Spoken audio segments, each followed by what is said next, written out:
Okay, welcome to section 9.2 where we're defining heat. Heat is the energy transfer between objects due to a difference in their temperatures.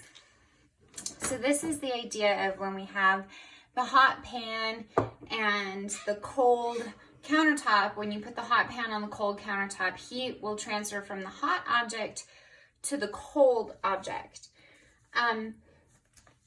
So we use heat in this course to talk about heat as a source of energy, not by the process of the transfer between temperatures. And we know it's a source of energy, and therefore its unit is in joules. Okay, the symbol for heat is Q, and its units is joules.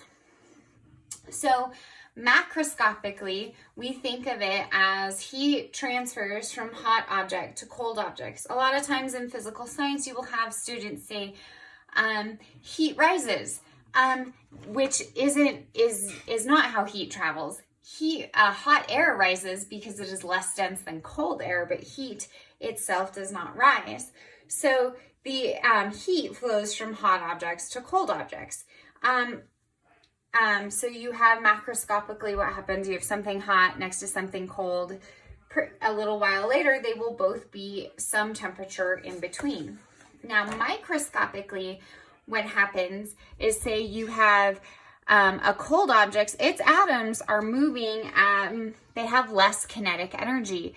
They aren't moving as much. Then their molecules come in contact with the molecules of the object that is hot, and these molecules are moving much faster. So when those two molecules collide, they transfer energy back and forth. It's like pool balls. So, when you're playing pool, you have one ball hit another ball that transfers the energy from one of the balls to the other. And that's essentially what's taking place. That's how heat is transferred microscopically.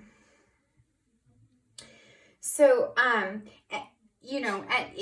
this too with pool balls, energy is transferred both ways, but because, so the cold objects are transferring energy to the hot objects, it's going both ways. The difference is that the hot objects have more energy to transfer, so more energy is transferred to the cold than energy is transferred to the hot, which makes them in the middle. We have three methods of heat transfer.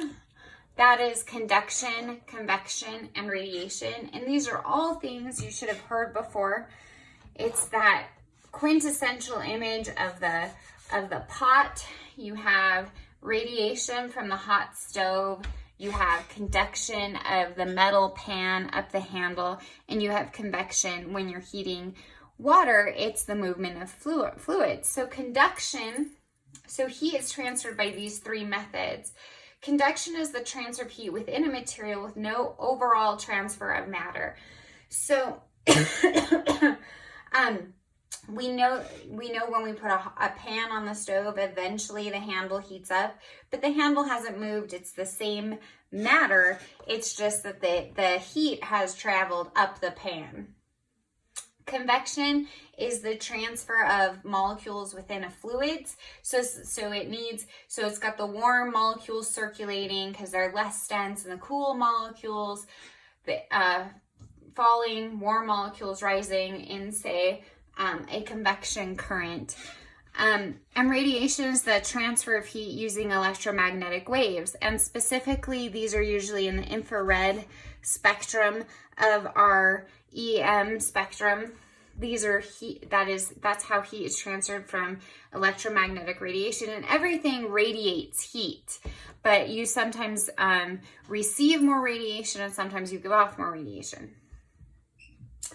So when you have conduction, and this is really the one we're most interested in here, conduction is when you have, say, metal atoms, they're next to each other in, their solid crystalline forms. And what happens is as the energy, the heat is transferred to these atoms, they start vibrating more. So they vibrate more and more and more. And as they vibrate more and more and more, that's how it conducts. So the more this atom is vibrating, the more it's going to make this atom vibrate. And pretty soon you've got atoms that are vibrating more, traveling up the handle, that traveling up your whatever's conducting your heat, and eventually they all get hot because they're all vibrating a lot. And the more they vibrate, the more they make the atom next to them vibrate. So all of this we talked a little bit about how heat is related to work, and it's kind of related to work through friction. So we know that if you do work on an object, say you're pulling I don't know, a nail out of a piece of wood. If you pull a nail out of a piece of wood, you are doing work on that piece of wood. Part of that work, if you feel that nail after you get it out, that nail is warm. So part of the work of pulling the nail out of the wood with a hammer goes into making your nail warmer. And that is a form of internal energy. So part of your work is converted to internal energy. So most of the energy needed to overcome friction is transferred into internal energy. So this internal energy increases in, say, like solids by deformation. So think of stretching a rubber band. You've increased the internal energy.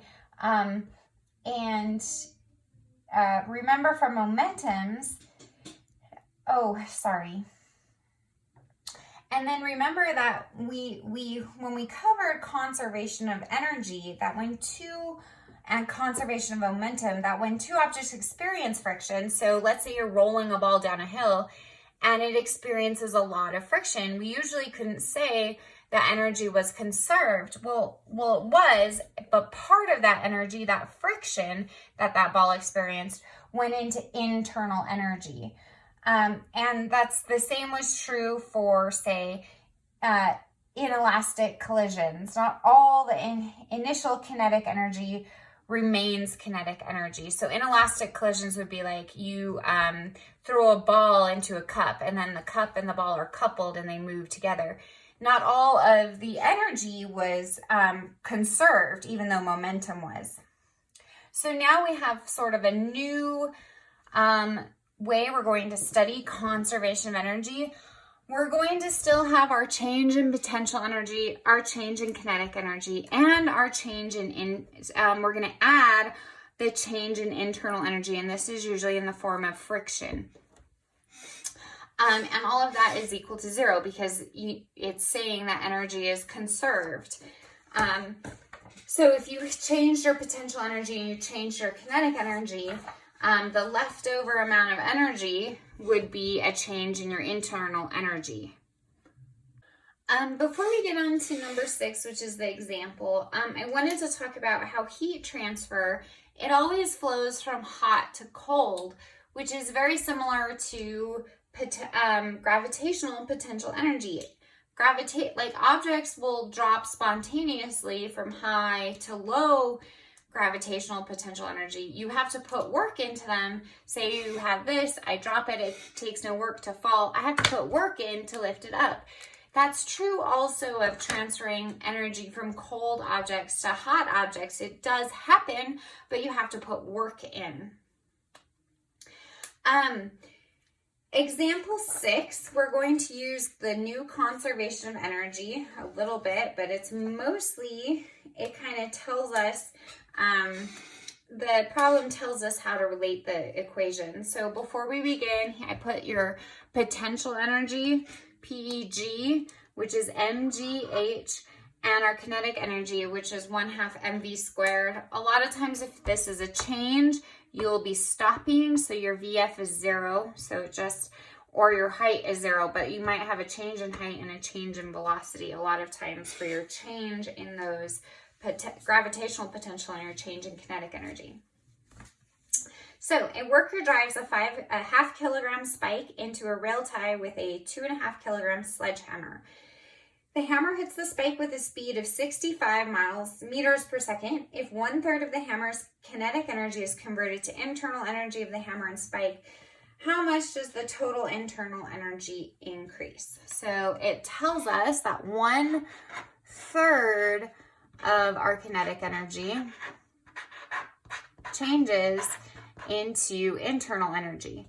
So delta U is equal to 1/3 of 1/2 mv squared, delta V. In this case, our V, F is 0, so we would have 65, negative 65. So delta U is 1/3 times 1/2 times negative 65.0, but we're squaring it. And we end up with the change in internal energy is seems large, 1.76 times 10 to the third joules. Okay, the next problem is very similar. It has a percentage of your gravitational potential energy becomes internal energy, and then you're equating your change in kinetic energy to your change in internal energy. Okay, on number 9, you need to think about the microscopic interpretation, how when you blow on your hands, how the temperature and the kinetic energy of those molecules are in relation to the molecules in your hand. And then when you blow on soup, how the kinetic energy of the molecules in your breath compare to the molecules in the soup. And that's it.